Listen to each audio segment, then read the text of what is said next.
Oke, baiklah. Assalamualaikum warahmatullahi wabarakatuh. Selamat pagi semuanya anak-anak. Salam sejahtera untuk kita semua. Semoga kita selalu berada di dalam ridho dan kasih Allah Subhanahu wa taala. Oke, kali ini Bapak akan mengajarkan tentang materi yaitu materi bernyanyi secara unisono. Menyanyi dengan satu suara. Oke. Kemarin Bapak sudah memberikan tugas kepada kalian, yaitu mencari materi tentang bernyanyi secara unisono, terus mencari pengertian teknik vokal dan teknik pernapasan. Di dalam materi kali ini Bapak akan memperjelas apa itu bernyanyi secara unisono, dan apa itu teknik vokal, dan apa itu teknik pernapasan. Oke, pertama-tama, menyanyikan satu suara itu memiliki peta kompetensi pembelajaran. Berikut adalah peta kompetensinya. Menyanyi secara unisono memiliki dua teknik, yaitu yang pertama teknik vokal dan teknik pernafasan. Teknik pernafasan terbagi antara tiga, yaitu pernafasan diafragma, pernafasan dada, dan pernafasan perut. Yang kedua yaitu teknik vokal. Teknik vokal itu juga memiliki tiga teknik, yaitu teknik phrasing, yang kedua teknik intonasi, dan yang ketiga adalah teknik artikulasi. Oke, pertama-tama Bapak akan menjelaskan tentang bernyanyi secara unisono. Menyanyi merupakan aktivitas yang dapat dilakukan oleh siapa saja dan kapan saja. Menyanyi di list ini sering disebut dengan menyanyi perorangan. Menyanyi secara unisono tidak dapat dilakukan seorang diri, tetapi dilakukan oleh sekumpulan orang dengan satu suara. Saat menyanyi unisono dibutuhkan kerjasama dan saling peduli sehingga suara yang ditimbulkan menjadi harmoni. Berikut adalah contoh bernyanyi secara unisono. Warahmatullahi wabarakatuh. Waalaikumsalam warahmatullahi wabarakatuh. Kami dari kelompok 4 akan menyanyikan lagu Kambuang dan Jauh di Mato yang berasal dari Sumatera Barat dengan unisono. Selamat menyaksikan. Kambuang dan jauh di Mato, gunung sansai bakulir ya. Tangan jo kawan-kawan lamong, sangkek bakso yang sulian, penduduknya dan elok, dan suka bergotong royong. Kau susah samo-samo dirasok, bentakan aja kampuang, bakanan jo kampuang, hidup ari sadonyo. Rasanya imbau den pulang, bentakan aja kampuang. Oke, itulah tadi salah satu contoh lagu bernyanyi secara unisono. Bernyanyi unisono adalah bernyanyi suatu suara seperti menyanyikan melodi satu lagu. Partitur lagu bernyanyi unisono hanya melodi pokoknya saja. Lagu daerah yang merupakan warisan budaya dapat dinyanyikan secara unisono. Contoh lagu daerah Kota Pontianak yaitu lagu Sungai Kapuas, lagu Kota Pontianak, dan lain-lainnya. Oke, setelah kita menjelaskan tentang bernyanyi secara unisono, kita lanjut ke tahap yang kedua, yaitu menjelaskan tentang teknik vokal dan organ manusia. Yang pertama yaitu teknik vokal. Pada acara pencarian bakat, istilah-istilah dalam etnik vokal seiring kita dengan Dengar dari komentar Dewan Juri. Istilah-istilah itu antara lain kejelasan ucapan, kebenaran pemenggalan ucapan pada kalimat lagu. Itu yang biasanya disebut dengan frasering. Sikap dalam bernyanyi dan kemampuan menyanyikan nada tinggi, dan rendah. Berikut ini arti istilah tersebut. Yang A yaitu artikulasi. Artikulasi adalah cara pengucapan kata demi kata yang baik dan benar. Yang B yaitu frasering. Frasering adalah aturan pemenggalan kalimat yang baik dan benar sehingga mudah dimengerti dan sesuai dengan kaidah-kaidah yang berlaku. Yang C yaitu intonasi. Intonasi adalah tinggi rendahnya suatu nada yang harus dijangkau dengan tepat. Kali ini Bapak akan melihatkan salah satu contoh video yang mengajarkan atau menjelaskan tentang artikulasi, frasering, dan intonasi. Berikut simak video tersebut. Yang keempat, di mana kita akan membahas tentang artikulasi. Artikulasi adalah gimana kita membentuk kata-kata dalam lirik. Nah, ini penting banget ya guys. Seringkali artikulasi ini nggak terlalu dianggap penting oleh penyanyi. Padahal menurut saya gini, jika artikulasi kita udah baik, 50% dari keseluruhan teknik vokal kita udah kuasain. Nah, segitu pentingnya loh artikulasi. Karena saat kita menyanyi, kita kan menyampaikan cerita, kita menyampaikan sebuah message gitu loh kepada audiens kita. Kalau mereka nggak bisa dengar lirik dengan jelas, ya tentu misinya jadi nggak tercapai. Selain itu, artikulasi juga bisa kita gunakan untuk alat ekspresif, ya, alat kita berekspresi. Contohnya di lagu Juta Malam tadi ya.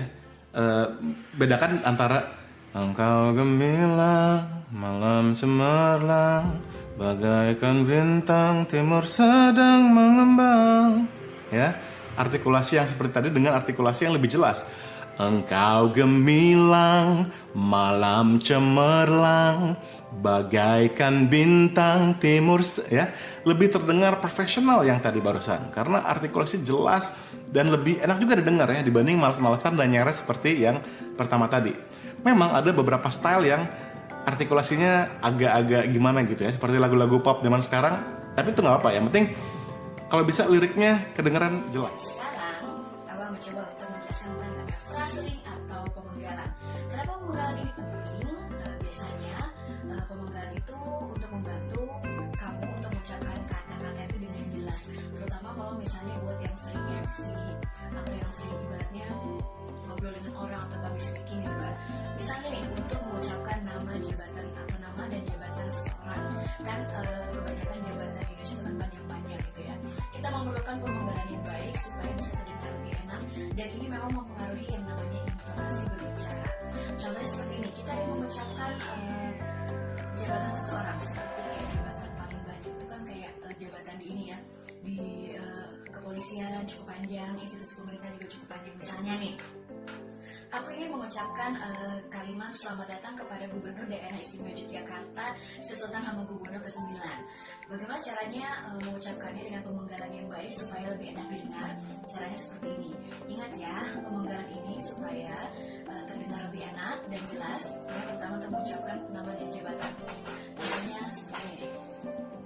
Selamat datang kepada Gubernur Daerah Istimewa Yogyakarta Sri Sultan Hamengkubuwono ke-10.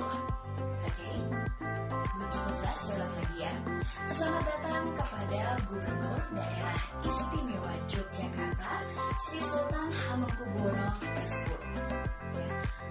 Kalau ingin membuat pemenggalan, jadi di tengah-tengah kalimat itu ada yang namanya koma. Ya. Jadi kalimat itu dalam satu kalimat selesainya nanti di bagian kata ke-10. Ketika itu titik, berarti nadanya jatuh. Ketika misalnya dalam menyebutkan jabatan pas kita lagi ngobrol itu tengah-tengahnya memang ada koma, dan itu nadanya tidak selalu jatuh, tapi kayak misalnya dilanjutkan itu seperti. Lalu ada juga yang penting seperti intonasi, itu adalah nada bicara tinggi rendahnya suara. Oke, setelah kita perhatikan tentang pembelajaran teknik vokal, mungkin Bapak rasa itu sudah jelas ya. Mungkin kalau ada yang mau bertanya, langsung saja ke grup WA kelas masing-masing. Oke, yang kedua Bapak akan menjelaskan tentang teknik pernapasan. Pernapasan dalam teknik vokal dikelompokkan menjadi 3, yaitu sebagai berikut. Yang A adalah pernapasan dada. Pernapasan dada dilakukan dengan cara mengisi udara dalam paru-paru bagian atas. Pernapasan ini sangat pendek dan tidak cocok digunakan dalam vokal. Dalam pernapasan dada, bagian tubuh yang mengambang adalah dada. Jenis pernapasan ini biasa dipakai untuk menghasilkan nada-nada yang rendah. Namun kelemahannya, sang penyanyi akan mudah kehabisan napas, sehingga kurang baik dipakai ketika bernyanyi. Yang B ialah pernapasan perut. Pernapasan perut dilakukan dengan cara membuat perut berongga besar sehingga udara luar dapat masuk. Pernapasan ini kurang efektif juga untuk vokal karena udara dengan cepat dapat keluar sehingga paru-paru menjadi lemah dan cepat letih. Dalam pernapasan perut, bagian tubuh yang mengambang adalah perut. Jenis pernapasan ini dapat menghasilkan suara yang keras, namun pernapasan perut tidak begitu baik digunakan dalam bernyanyi. Yang C ialah pernafasan diafragma. Saat diafragma menegang atau lurus, maka rongga dada dan rongga perut menjadi longgar dan volume menjadi bertambah. Volume bertambah ini mengakibatkan tekanan berkurang sehingga udara dari luar dapat masuk ke paru-paru dan napas yang dikeluarkan dapat diatur secara sadar oleh diafragma dan otot-otot bagian samping kiri. Pernapasan ini paling cocok untuk bernyanyi karena dapat mengambil nafas sebanyak-banyaknya dan mengeluarkan secara perlahan-lahan dan teratur. Dalam pernapasan diafragma, udara ditarik sedalam mungkin dan disimpan dalam diafragma. Kemudian, udara dikeluarkan secara perlahan sewaktu bernyanyi. Pernapasan ini memungkinkan kita untuk menghasilkan suara murni dengan napas yang panjang. Oke, berikut adalah salah satu contoh video tentang teknik pernapasan.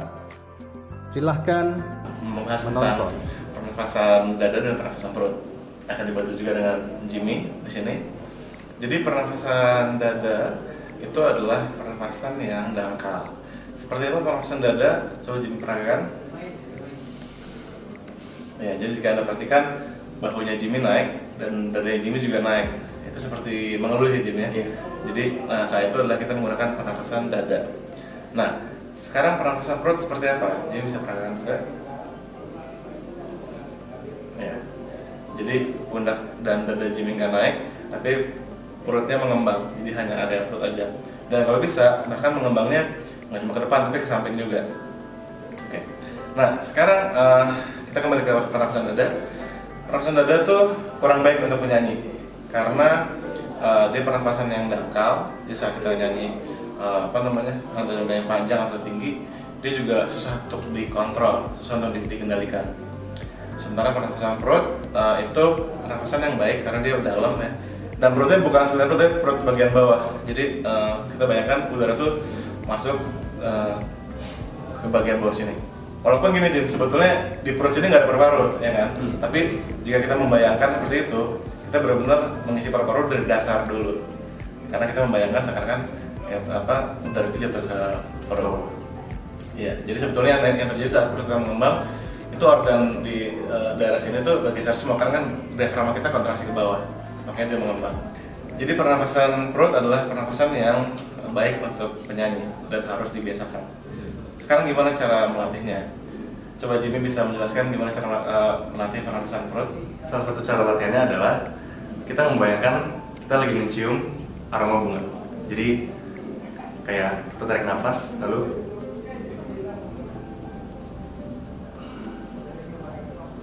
ya, jadi dengan kita membayangkan kita mencium bunga atau mencium masakan di dapur, kita otomatis masuk ke udara itu dalam, jadi pernapasan dalam, jadi ke bawah sini. Cara lain yang bisa Anda lakukan adalah, misalkan Jimmy coba kedua tangannya di sini, jadi badan kita jatuhkan di kedua tangan ini ya. Lalu Jimmy tarik nafas, ya Jimmy rasakan ya di daerah perut yang mengembang. Jadi otomatis ya, dia akan menggunakan pernafasan yang tepat gitu. Coba sekali lagi. Ya. Oke, berasa ya? Berasa. Oke. Jadi itu salah satu bentuk latihan yang bisa Anda lakukan. Dan pernapasan perut itu bukan pernapasan untuk penyanyi aja, tapi pernapasan yang baik untuk kesehatan kita sehari-hari gitu ya. Jadi kalau Anda lagi antri ATM atau Anda lagi ngapain lah gitu, Anda bisa biasakan tuh kita menggunakan pernapasan perut, pundak kita nggak naik dan kita juga nggak naik. Jadi semoga pembahasan tentang pernapasan dada perut ini berguna untuk Anda. Terima kasih Jimmy. Ya, terima kasih. Sampai ketemu di video selanjutnya. Oke, baik, setelah kita menyimak video tersebut, Bapak harap anak-anak siswa Bapak bisa mengerti tentang teknik pernapasan.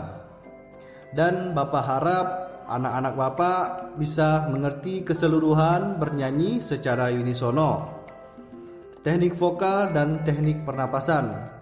Oke, baik, sekian dari materi pelajaran Bapak hari ini. Bapak ucapkan terima kasih. Jangan lupa like and subscribe channel Bapak. Wassalamualaikum warahmatullahi wabarakatuh.